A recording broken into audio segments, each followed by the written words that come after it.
Halo, kembali bertemu dengan saya Monica Sandiava dari SMA Kolese Loyola. Karena sebentar lagi akan diadakan penilaian akhir semester, maka saya memutuskan untuk membuat video review materi. Yang akan saya review pada kesempatan kali ini adalah materi matematika wajib kelas 11 untuk dua bab di semester 2, yaitu bab barisan dan deret serta bab limit fungsi aljabar. Bab berikutnya tentang turunan dan aplikasi turunan fungsi akan saya review pada video saya berikutnya. Kita masuk kepada bab yang pertama, yaitu barisan dan deret. Tentu teman-teman masih ingat, ada dua jenis, yaitu aritmetika dan geometri. Kita akan review yang pertama tentang aritmetika terlebih dahulu, yaitu suatu barisan atau deret yang selisih dua suku yang berurutan itu selalu tetap. Oke, polanya adalah sebagai berikut. Untuk A disebut sebagai suku pertama dan B suatu beda, maka kita akan dapatkan barisan aritmetika itu polanya A plus B, A plus 2B, dan seterusnya. Jadi, dia bertambah sebesar B. Rumus umumnya, suku ke N atau dinotasikan UN adalah suku pertama A ditambah N-1 dikalikan beda, sedangkan suku tengah kita notasikan sebagai UT, itu adalah suku pertama ditambah suku ke N dibagi 2, di mana UT ini merupakan rataan dari barisan tersebut. Berikutnya, kita akan review untuk materi sisipan. Jika dari barisan aritmetika akan kita sisip berapa suku sehingga terbentuk barisan aritmetika yang baru, maka banyaknya suku yang setelah disisipkan atau kita notasikan N aksen, itu adalah N ditambah N-1 dikalikan K, sedangkan beda dari barisan aritmetika yang baru adalah beda yang lama dibagi dengan K plus 1. Untuk jumlah N suku pertama, kita notasikan sebagai Sn, rumusnya adalah setengah N dikalikan 2A ditambah N-1 dikali beda, atau rumus lainnya yang lebih sederhana adalah setengah N dikalikan A ditambah UN. Sedangkan UN dan SN sendiri memiliki hubungan suku ke N adalah jumlahan N suku pertama dikurangi jumlahan N-1 suku pertama. UT dan SN hubungannya adalah SN sama dengan N kalinya UT. Berikutnya kita masuk untuk review geometri, yaitu suatu barisan atau deret yang perbandingan dua suku berurutannya selalu tetap, di mana perbandingan ini kemudian nantinya akan kita notasikan sebagai R atau rasio barisan. Untuk A yang masih suku pertama, polanya dia adalah A, kemudian AR kuadrat, dan seterusnya. Suku KN sendiri, rumusnya UN adalah A dikalikan rasio berpangkat N-1. Sedangkan suku tengah, UT, rumusnya adalah akar dari A dikalikan dengan UN. Untuk materi sisipan K bilangan, banyaknya bilangan dari barisan yang setelah disisipi itu sama untuk geometri maupun aritmetika. Yang membedakan kalau di geometri kita tidak punya beda, tetapi kita punyanya rasio. Rasio yang baru adalah akar pangkat K plus 1 dari rasio yang lama. Jumlah N suku pertama untuk barisan geometri atau deret geometri SN-nya ini adalah A dikalikan R pangkat N-1 per R-1. Sedangkan hubungan UN dan SN masih sama seperti pada aritmetika. Dan deret geometri tak hingga akan konvergen atau kita bisa hitung nilainya apabila mutlak dari R itu kurang dari 1, atau rasionya antara -1 sampai 1. Jumlah tak hingga sukunya kita notasikan S tak hingga, bisa dihitung menggunakan rumus A per 1 min R. Apabila yang ditanya adalah jumlah tak hingga untuk suku ganjil, maka kita gunakan rumusnya adalah A per 1 min R kuadrat, sedangkan kalau genap, AR per 1 min R kuadrat. Kita masuk pada aplikasi barisan dan deret aritmetika maupun geometri. Yang pertama adalah tentang pertumbuhan dan peluruhan. Kalau teman-teman masih ingat, pertumbuhan itu adalah perubahan secara kuantitas atau jumlahnya. Objeknya itu dia akan berubah pada rentang waktu tertentu. Namanya pertumbuhan berarti perubahannya naik atau kuantitasnya dia semakin bertambah. Kebalikan dari pertumbuhan, peluruhan adalah perubahan yang perubahannya nanti adalah turun atau kuantitas objeknya berkurang. Pertumbuhan dan peluruhan sendiri ini adalah aplikasi dari barisan geometri. Jadi kalau ditanya nanti pertumbuhan atau peluruhan setelah sekian tahun, kita bisa gunakan rumus dari suku ke N dari barisan geometri, yaitu UN sama dengan A dikalikan R pangkat N-1. Dengan R-nya adalah 1 ditambah tingkat pertumbuhan atau peluruhan. Oh ya, di sini saya tulisnya ditambah, itu untuk pertumbuhan. Kalau peluruhan nanti dikurangi. Misalnya, suatu mesin dia mengalami penyusutan nilai 1% setiap tahun dari tahun sebelumnya. Berarti nanti rasionya adalah 1 dikurangi 1%. Baik, berikutnya kita masuk ke review bunga tunggal, di mana rumus untuk bunga tunggal sendiri adalah modal dikalikan lamanya waktu dan masih dikalikan lagi dengan, di sini saya notasikan R. R itu adalah suku bunga tunggalnya. Perhatikan bahwa N dan R ini harus mengalami penyesuaian, jadi satuannya harus kita samakan terlebih dahulu. Sedangkan rumus nilai akhir untuk bunga tunggal adalah MN sama dengan modal dikalikan 1 ditambah N kali R. Bunga tunggal sendiri apabila dia jangka perhitungannya itu dalam hari, kita kenal ada dua macam, yaitu bunga tunggal eksak dan bunga tunggal biasa. Eksak itu didasarkan pada banyaknya hari dalam satu tahun. Kalau dia tahun kabisat, berarti satu tahunnya ada 366, sedangkan kalau non kabisat, berarti satu tahunnya adalah 365. Di sini saya notasikan rumusnya seperti ini, di mana N-nya nanti dalam satuan hari, sedangkan R-nya suku bunga. Apabila yang kita gunakan adalah bunga tunggal biasa, biasa ini berdasarkan kesepakatan bahwa satu tahun itu dianggap 360 hari. Selanjutnya, setelah kita review untuk bunga tunggal, kita masuk ke bunga majemuk. Nilai akhir dari bunga majemuk dirumuskan sebagai berikut, yaitu nilai modal dikalikan 1 ditambah I, di mana ini adalah suku bunga, berpangkat N. Teman-teman harus perhatikan, khusus untuk bunga majemuk, nanti suku bunga dan juga periode waktunya disesuaikan dengan periode waktu bunganya itu dibungakan setiap apa. Misalnya dia dibungakan setiap tahun, berarti bawa semua ke dalam tahun.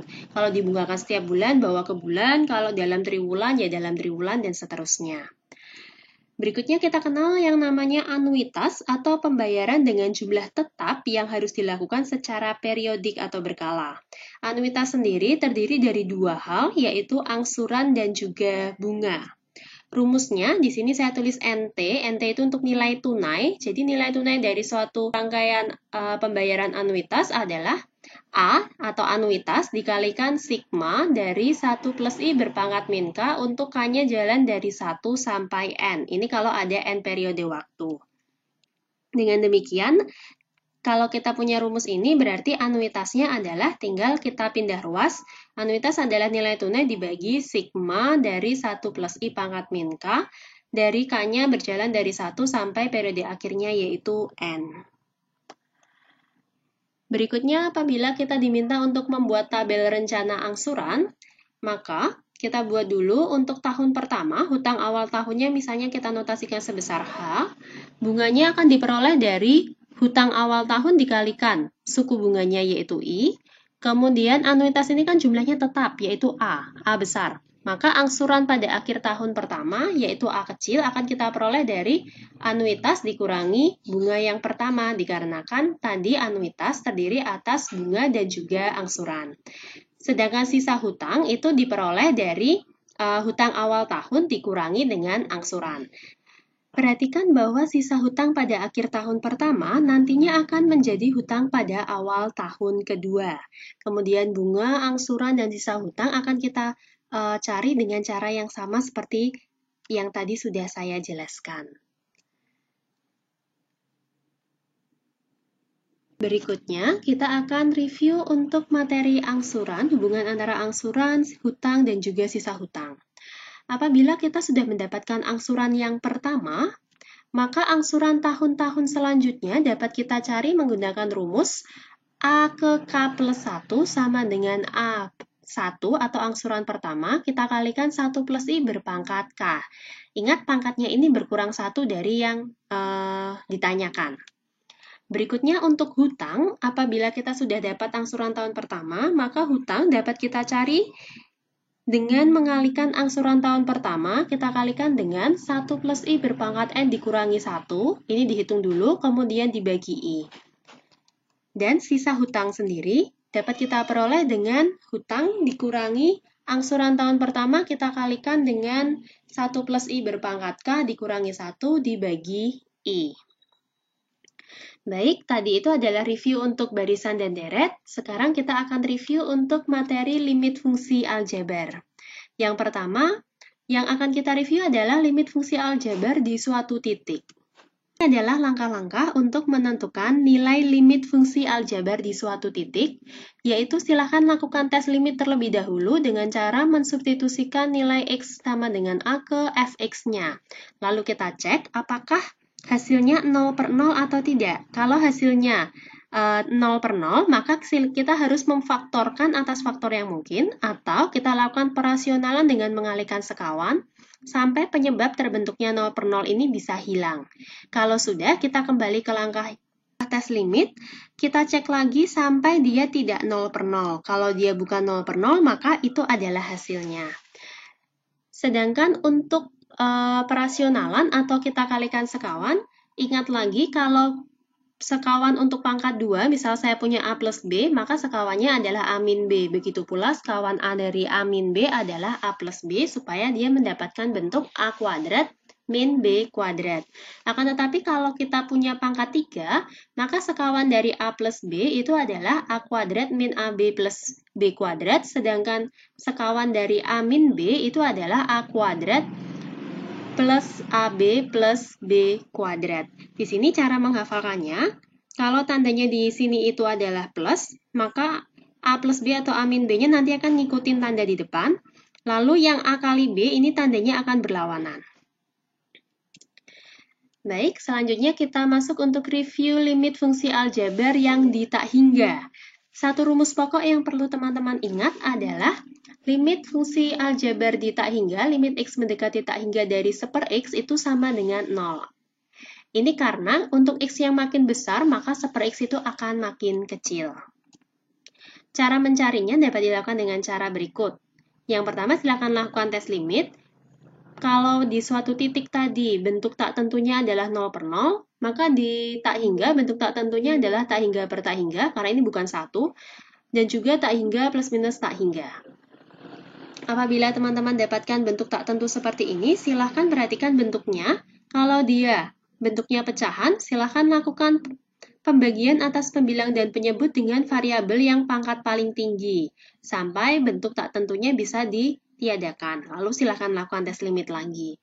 Tetapi apabila bentuknya adalah fungsi ditambah fungsi, di mana ini adalah suatu fungsi irasional atau dalam tanda akar, silahkan dirasionalkan terlebih dahulu, baru setelah itu kita lakukan cara yang sama seperti sebelumnya, yaitu melakukan pembagian atas pembilang dan penyebut dengan variabel pangkat tertinggi. Lalu setelah itu silahkan lakukan tes limit sampai menentukan nilai limit fungsi yang dicari. Untuk limit fungsi aljabar di tak hingga sendiri, kita bisa simpulkan apabila bentuknya adalah pecahan seperti ini, kalau pangkat tertinggi dari pembilang itu sama dengan penyebut, maka jawabannya adalah koefisien pangkat tertinggi dari pembilang kita bagi dengan koefisien pangkat tertinggi dari penyebut. Tetapi apabila koefisien pangkat tertingginya pembilang itu lebih kecil daripada penyebut, nanti hasilnya adalah 0. Tetapi apabila pangkat tertingginya pembilang itu jauh lebih besar, maka hasilnya adalah plus minus tak hingga. Plus dan minusnya kita lihat dari koefisien pangkat tertinggi pembilang. Dengan catatan fx dan gx ini adalah fungsi polinom. Ada satu rumus lagi, yaitu apabila kita dapatkan soalnya itu limit x mendekati tak hingga dari akar ax kuadrat plus bx plus c, kita kurangi akar ax kuadrat plus bx plus q, syaratnya koefisien dari x kuadratnya ini sama ya, ini sama-sama a, nanti kita dapatkan rumusnya, hasilnya adalah b min p per 2 akar a.